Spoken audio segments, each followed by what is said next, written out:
This course is free. Anybody can take it, and people are taking it around the world. In fact, there are people from over 200 countries who are taking this course.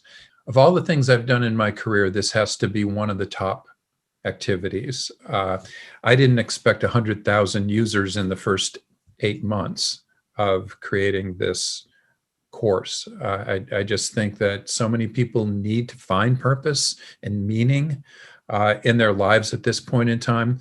A good question to ask is, what is the time that you feel like you've grown the most in your life? Is it a time when you've been sipping Mai Tais in Hawaii, or is it a time when something difficult was happening? Usually it's that latter. It's when difficult things happen. The Buddha talked about how we grow through suffering, and I am a firm believer in that. Not that we want to suffer, but that we all will suffer. For all of us, there will be times of suffering. And can we grow from that? Can we find new values, new pathways that are important? Do we discover new strengths?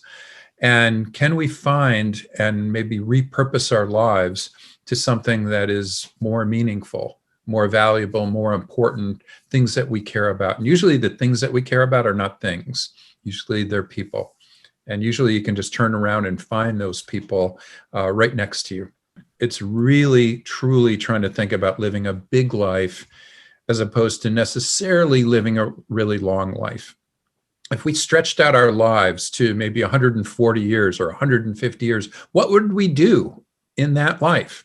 I'm convinced that we'd actually stretch it further and make it thinner. In other words, we'd watch more TV. We'd go, well, we're not going to die for a long time. Might as well sit on the sofa. So I really feel like it's good public health to have you start viewing every day of your life as something that is more valuable than it currently is. And that's what having a strong purpose does for you. It makes every day in your life more valuable.